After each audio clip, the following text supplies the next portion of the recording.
세상에서 가장 위험한 도시. 여성 살해의 수도라는 끔찍한 별명을 가진 곳이 있습니다. 미국 텍사스주 엘페소와 리오그란데 강을 사이에 둔 멕시코의 국경 도시 바로 사우다드 후아레스입니다. 1990년대 초반 이 도시는 겉보기엔 기회의 땅처럼 보였습니다. 1994년 북미 자유무역 협정 나프타가 발효되면서 거대한 변화의 바람이 불었습니다. 글로벌 대기업들은 싼 인건비와 세금 혜택을 찾아 이곳에 몰려들었고 마킬라도라라고 불리는 조립 공장들이 사막 한가운데 우후죽순 들어섰습니다. 이 공장들은 멕시코 전역의 가난한 청년들에게 유일한 희망이었습니다. 특히 수많은 젊은 여성들이 단돈 몇 달러라도 벌기 위해 새로운 삶을 꿈꾸며 이 삭막한 국경 도시로 몰려들었습니다. 하지만 그들이 마주한 것은 아메리칸 드림이 아니었습니다. 그것은 지옥의 입구였습니다. 오늘 우리가 이야기할 사건은 한 명의 범인을 좇는 단순한 미스터리가 아닙니다. 이것은 한 도시 전체가 어떻게 수백 명 여성들을 위한 거대한 무덤이 되었는지, 그리고 30년이 지난 지금까지도 끝나지 않은 참혹한 비명에 관한 기록입니다. 비극의 패턴은 소름 끼칠 정도로 동일했습니다. 1993년부터 여성들이 사라지기 시작했습니다. 희생자들은 대부분 10대에서 20대 초반, 갈색 피부에 검은 긴 머리를 한 여성들이었습니다. 그들은 모두 더 나은 삶을 꿈꾸며 후아레스로 온 이주 노동자들이었습니다. 그녀들의 삶은 정해진 틀 안에 있었습니다. 낮에는 마킬라도라 공장에서 전자제품이나 자동차 부품을 조립하며 살인적인 저임금 중노동에 시달렸습니다. 그리고 밤이 되면 가로등 하나 없는 어두운 비포장 도로를 걸어 집으로 돌아가야 했습니다. 공장은 도심에서 멀리 떨어져 있었고 유일한 교통수단인 루타라고 불리는 낡은 버스는 그녀들을 안전하게 지켜주지 못했습니다. 그녀들은 그렇게 사라졌습니다. 새벽 근무를 위해 집을 나섰다가 공장에서 퇴근한 뒤 버스 정류장에서 친구를 만나러 시내로 나갔다가 어둠 속으로 사라진 그녀들은 며칠 뒤 혹은 몇 주 뒤 싸늘하고 잔혹하게 훼손된 시신으로 발견되었습니다. 발견 장소는 언제나 도시 외곽의 황량한 사막이나 버려진 쓰레기장이었습니다. 시신들의 상태는 차마 말로 설명하기 어려울 정도로 처참했습니다. 대부분 극심한 고문과 성폭행의 흔적을 지닌 채 교살당한 상태였습니다. 범인들은 마치 자신들의 행위를 과시하듯 시신을 유기했습니다. 사람들은 이 끔찍한 연쇄살인을 페미시디오, 즉 여성에 대한 증오 살해라고 부르기 시작했습니다. 딸이 사라졌다고 절규하는 가족들이 경찰서를 찾아갔을 때 그들이 들은 말은 믿기 힘든 것이었습니다. 분명 남자친구랑 도망갔겠죠. 밤늦게 짧은 치마를 입고 돌아다니니까 그런 일을 당하는 겁니다. 경찰은 제대로 된 수사를 하지 않았습니다. 실종 신고조차 제대로 접수하지 않았고 희생자들에게 방탕한 여자, 가출한 여자라는 낙인을 찍으며 사건을 축소하고 은폐하려 했습니다. 가족들이 절박한 심정으로 직접 증거를 찾아 경찰서에 가져가도 그 증거들은 알 수 없는 이유로 훼손되거나 분실되었습니다. 왜 그랬을까요? 이유는 복합적이었습니다. 당시 후아레스는 거대 마약 카르텔의 전쟁터였습니다. 경찰 조직은 뿌리부터 썩어 있었고 카르텔의 하수인 노릇을 하고 있었습니다. 그들에게 마약 밀매보다 중요한 사건은 없었습니다. 동시에 정치인들과 고위 관료들은 도시 경제를 떠받드는 마킬라도라 기업들의 눈치만 봤습니다. 도시의 이미지가 나빠지면 외국 자본이 빠져나갈 것을 두려워했죠. 값싼 노동력으로 공장이 돌아가야 하는데 사라진 여공 한두 명의 목숨은 그들에게 중요하지 않았던 겁니다. 이 도시에서 여성들의 목숨값은 공장의 기계 부품보다 쌌습니다. 공포가 도시를 잠식하던 2001년 11월 6일 사건은 최악의 국면을 맞이합니다.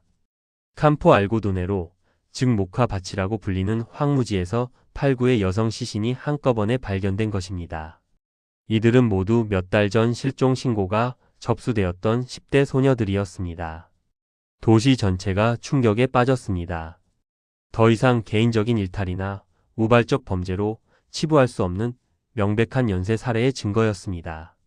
이 모카밭 사건은 후아레스 여성들에게 거대한 트라우마이자 분노의 기폭제가 되었습니다. 바로 이 사건의 희생자 중 한 명인 17세 소녀 릴리아 알레안드라 가르시아 안드라데의 어머니는 딸을 잃은 슬픔을 분노로 승화시켰습니다.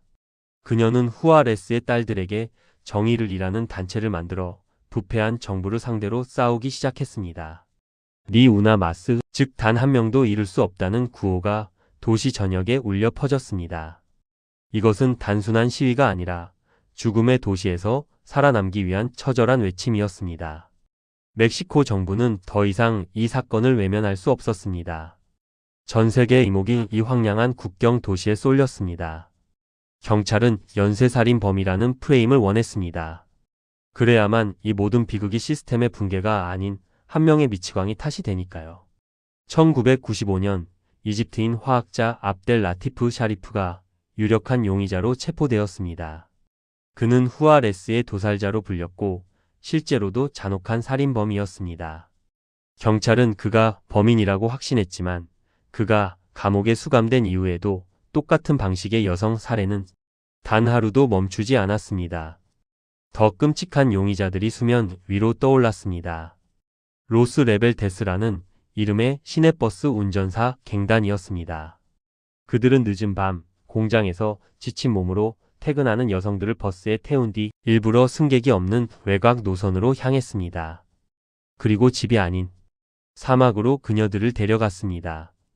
가장 안전해야 할 귀갓길이 그대로 지옥행 편도 버스가 되어버린 것입니다. 이들의 범행은 안전한 공간이 완전히 사라졌음을 의미했습니다. 낮에는 공장에서 착취당하고 밤에는 귀갓길에서 사냥당했습니다. 여성들은 더 이상 그 누구도 그 어떤 공간도 믿을 수 없게 되었습니다. 하지만 이것도 일부에 불과했습니다. 범인은 한 명이 아니었습니다. 마약 카르텔 조직원들이 경쟁 조직에게 공포를 심어주기 위해 인신매매단이 자신들의 사업을 위해 심지어 도시의 부유층 자제들이 유흥거리로 그리고 이 모든 것을 묵인하거나 심지어 가담한 부패한 경찰과 군인들까지 여성을 죽여도 처벌받지 않는다는 암묵적인 면죄부. 이 도시 전체가 거대한 포식자였던 것입니다.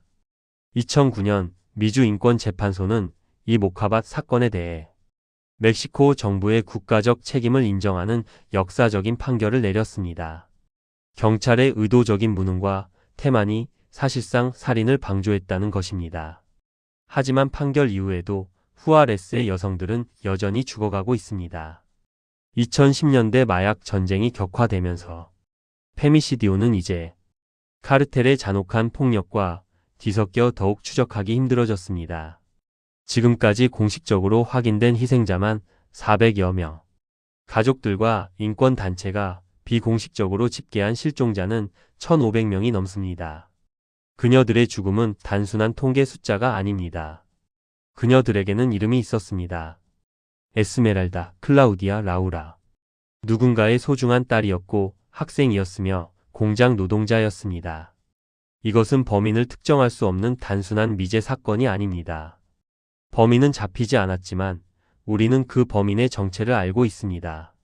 그것은 부패한 권력, 사회적 무관심, 그리고 여성에 대한 뿌리 깊은 증오가 결합된 면죄부라는 이름의 거대한 시스템 그 자체였습니다. 사우다드 후아레스의 사막에는 그녀들의 돌아오지 못한 꿈을 기리는 핑크색 십자가들만이 오늘도 차가운 바람을 맞으며 서 있습니다. 이 십자가들은 단순한 추모의 상징이 아니라 정의가 실현될 때까지 결코 멈추지 않겠다는 가족들의 약속이자 이 도시가 저지른 죄악을 고발하는 증거입니다. 이 참혹한 연대기는 지금 이 순간에도 끝나지 않았습니다. 오늘 이야기는 여기까지입니다. 다음 시간에 더 깊은 미스터리로 돌아오겠습니다. 감사합니다.